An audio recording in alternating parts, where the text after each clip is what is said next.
מלחמת יום הכיפורים 1973 תופסת אותי ואת חבריי על הכלים בתל אבו נידה, ברמת הגולן, עם הודעה כללית שיכול להיות שיפרוץ איזשהו אירוע ביטחוני, לא התראה על מלחמה, אבל הבנו שמשהו מתחיל להתחולל. בדיוק בשעה 2 הגיעו מעלינו מטוסים, והמטוסים מורידים צנחנים. זה מה שחשבנו, ראינו מצנחים. בדיעבד התברר שאלה לא היו צנחנים, אלא היו פצצות שקשורות למצנחים, שהתפקיד שלהם היה לפצח בונקרים, ואנחנו עמדנו ממש מעל הבונקרים של תל אבו נידה, והפצצות ירדו אלינו, ובאותו רגע שזיהינו באופן סופי וודאי שלא מדובר במטוסים שלנו, שלא מדובר בצנחנים, שחשבנו אולי לצנחנים ישראלים, וזיהינו שזה אויב, אז התחלנו לפתוח באש, כי התחילה גם הפגזה מסביב. אני הייתי מפקד פלגה צעיר, בתחילת הדרך בצבא, בתחילת הדרך בקצונה, ובאותה תקופה הציוד שלנו מהם היה די קלוש, לא היו טילים, לא היו זה, מה שהיה, היו טילי אוק, אבל הם היו מועטים ונועדו בעיקר להגן על אתרים אסטרטגיים, וברמת הגולן הכלים הכי משמעותיים של נ"מ היו כלים של 20 מילימטר דו-קני על זחלמים, שאני פיקדתי על פלגה אחת מתוכם. שלב כבר הסורים עברו את הטילים והתקרבו לנפח, הגיעו עד נפח ואפילו מעל עין גב, והם התקדמו מאוד, ובעצם היינו מקוטרים מכל הכיוונים.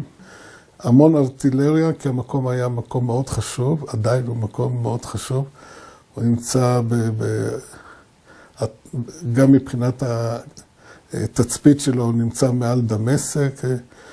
החרמון ותל אבו נידה, אביטל, הם היו המקומות הכי חשובים לצה"ל, להמשיך להחזיק בהם בשביל האינפורמציה. מרגע שהיו בעיות עם החרמון, אז לתל אביטל הייתה משמעות הרבה יותר גדולה.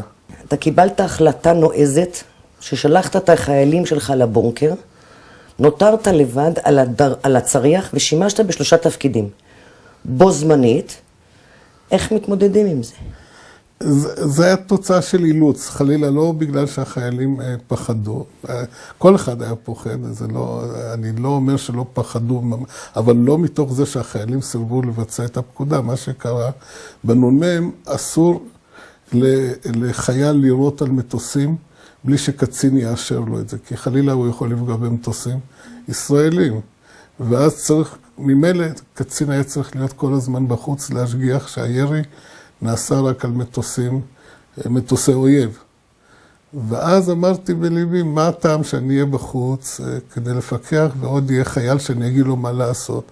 אם כבר אני חייב להיות בחוץ, אז אני כבר אהיה בעמדת הירי, ואם יגיעו מטוסים, אני גם אזהה אותם, ואני אוכל גם לראות עליהם. אבל זאת באמת תוצאה של נסיבות מיוחדות, כי אם הייתי עם 3 כלים ולא עם כלי אחד, כפי שהיה בפועל, כי פלגה היא 3 כלים. ואז עם 3 כלים אתה צריך לפקד על החיילים. אבל ממילא היה לנו רק כלי אחד בעמדה, כי הכלים האחרים כבר היו מושבתים. והנסיבות חייבו קצין בחוץ, ואז אמרתי, אז אני כבר אעשה את העבודה. ומה קורה? מה שקורה, היו המון הפגזות והפצצות, ותוך כדי הגיחות של המטוסים, היו מספר גיחות שבהם אנחנו גם פגענו. במקרה הזה זה אני פגעתי, מה שחיל האוויר אישר בצורה ודאית את הפגיעה היחידה קיבלה עליה גם תעודה.